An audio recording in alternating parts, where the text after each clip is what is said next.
So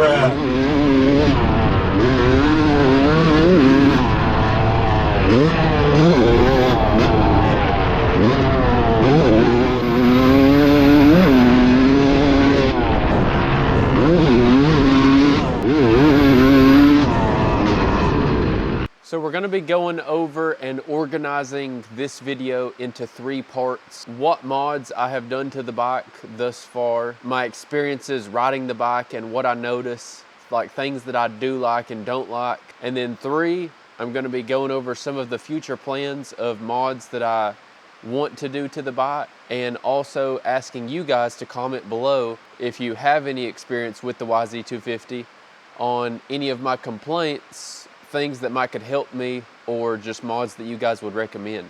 So with that being said, let's go ahead and hop right into the video. Okay, so I know that I just now said we were going to start off with telling you guys what all I've done to the bike, and we are, but first I figured I would give you guys a little bit of background on myself, like as far as my skill level and riding style. I try to be kind of neutral on the bike.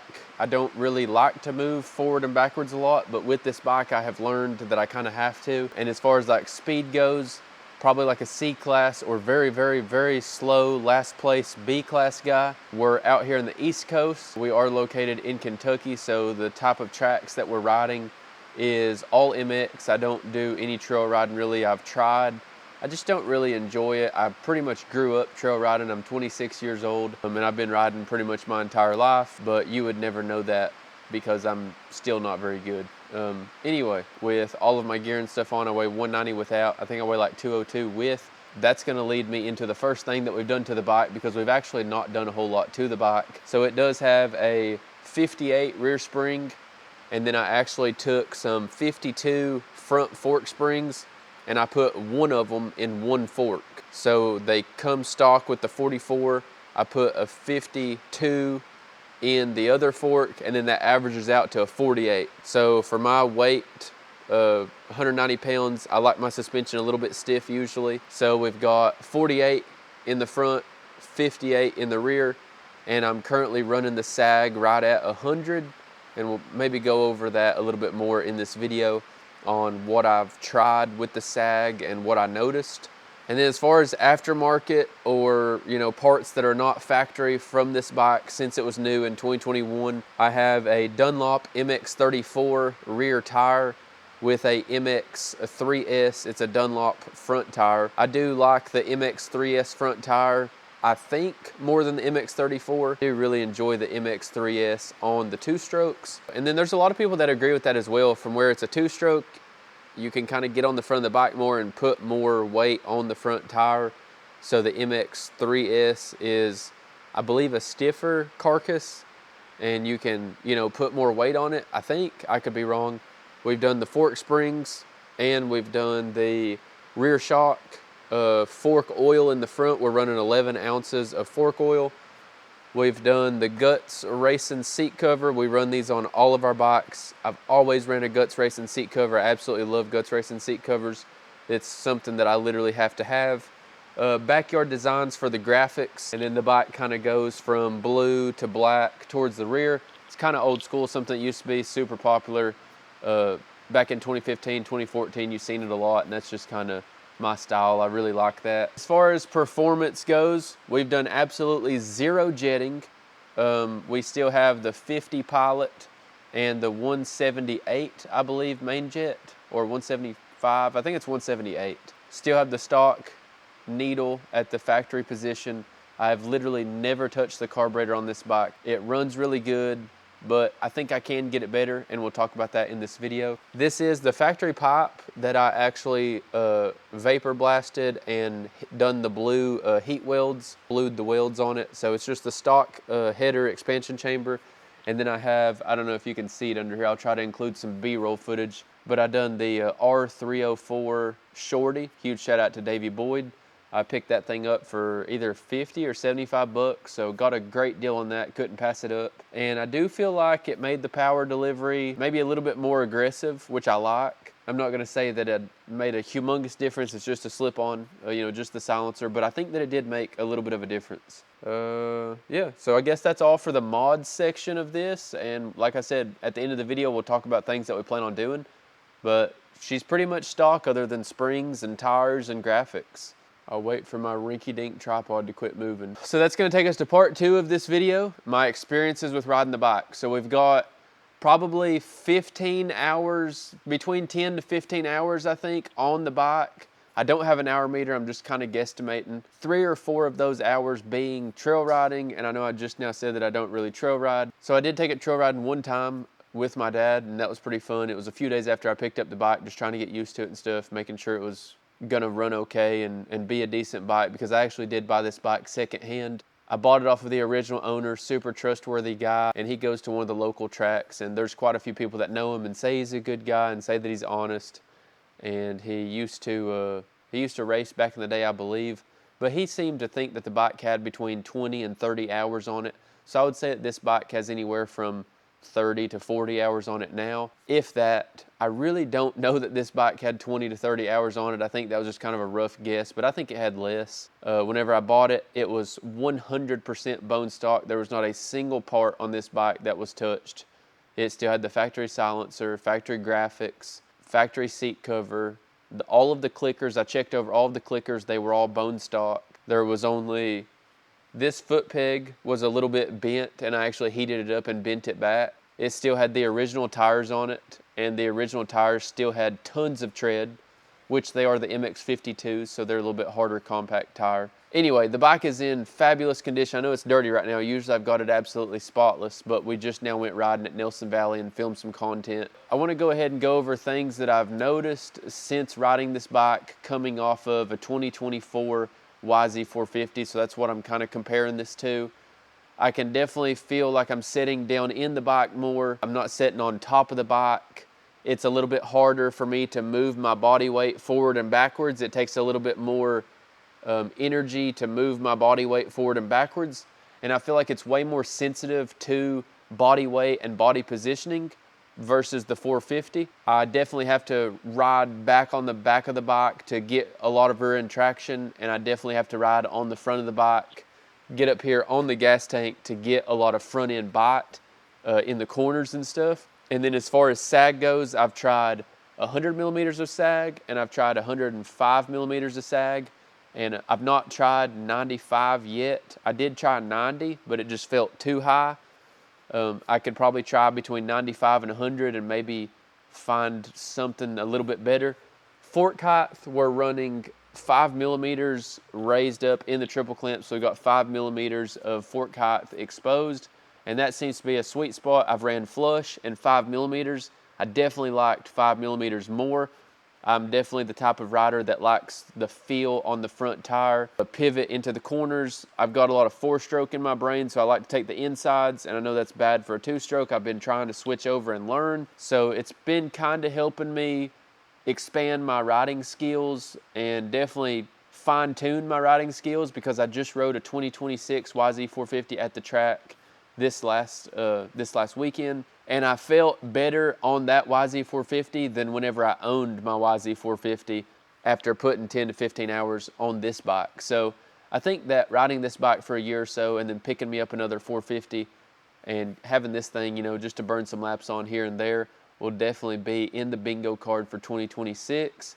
I would love to have both. As far as suspension goes, I have played around with my clickers a lot, and I'm gonna go ahead and go over that just for anyone who's curious. If you're on the East Coast and you have stock valving, but you've just set the bike up for your spring rate and you enjoy riding, you know, you like a lot of front end traction, I'm gonna go over some clicker settings with you. So I will put these up on the screen as well. I just keep these in a note file on my phone. Fork spring rate and my current clicker settings for the rear shock and the current clicker settings for the front forks. And then I also have my sag and my fork height, as well as the static sag. So hopefully that helps some of you all out. Maybe you could try that setting out whenever you're at the track, especially if you're on the East Coast. Even if you're not, if you're around a C-class rider and 190 pounds without gear on, maybe you could try those settings out and you might like them, I'm not sure. So one thing that I've noticed with riding this bike is whenever I'm coming around like sweeping corners and I'm having to maintain speed by giving it just a little bit of throttle, I do notice kind of like like kind of like a stuttery It just seems a little bit rich down low, so I think I'm gonna be able to lean out the pilot jet and get the power delivery down low just a little bit crisper. And I think that I definitely want to play around with the jetting a little bit on top. The bike does feel like it kind of signs off a little bit early, so I feel like it could be possibly a little bit lean on top. I've also got a borescope on the way, like a little camera that goes down in the spark plug hole, and you can see the piston and the wall of the cylinder and everything. So we're gonna be doing a YouTube video on that. So if you think something like that would be cool, definitely hit that subscribe button. But we're gonna definitely play around with the jetting. I think that that is super key on a two-stroke, is getting the jetting perfect, so then that power delivery is a little bit more manageable, because right now it is kind of on or off, and I know a flywheel weight would probably help that. I did have a flywheel weight on my last bike, so I have had one of these bikes before. I had a little bit softer suspension, a different exhaust setup, and I had an Apex head with a polished exhaust port, and the bike ran perfect. And I played around with the jetting, and I will say that the Apex head and the flywheel weight combination was absolutely awesome on that bike. I loved it a lot more than I like this one. Like I said, this one just around corners, like whenever I'm wide open and stuff, and going down straightaways or headed at jumps or cornering, the power delivery feels great. But if I'm just kind of like, there's an elevated turn at the track that I was recently at, and when I go around it, you got to kind of hold just a little bit of throttle around the corner before like a big double. And going around that corner, it was just kind of like bubbly and kind of like not really jerky, but it was just kind of, I don't know, I guess like stuttering a little bit.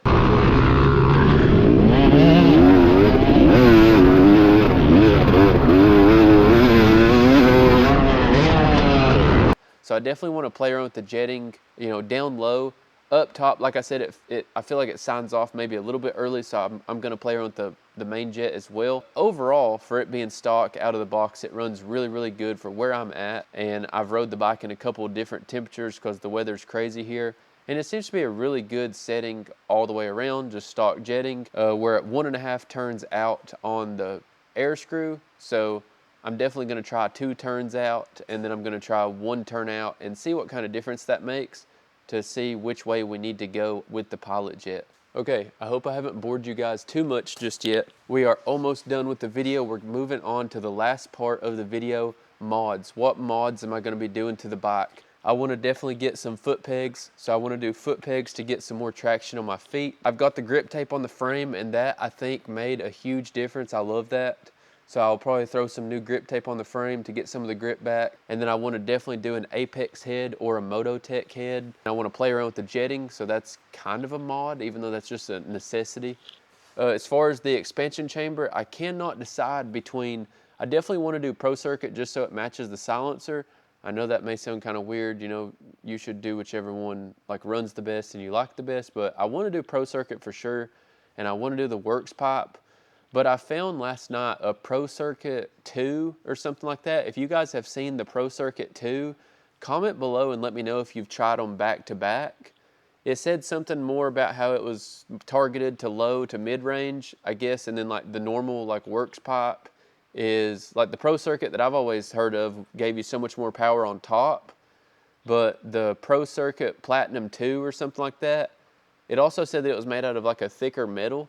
So is it just a Pro Circuit Platinum pipe that's made out of a thicker metal, or is it actually like a different chamber design and gives you more bottom to mid, and then it still gives you more up top? Like I don't know. So let me know in the comments down below any mods, or maybe even fork height. Let me know what fork height you guys are running if you're out on the East Coast and you're a front end field type rider. And who are you all sending your shocks and forks to have them revalved? I've been looking into REP and Racetech and Factory Connection and JBI. So if you guys are familiar with any of those, I love JBI's videos on YouTube, so that's kind of what's winning me over right now. But I recently watched one of the Kiefer videos where they done the REP on the Suzuki, and they also seem super knowledgeable. Also love the fact of making YouTube videos and stuff, and JBI recently came out with like a DIY kit. So if you guys would be interested in watching me install one of those JBI DIY kits and revalving the suspension myself, and then doing a review on it, let me know in the comments below.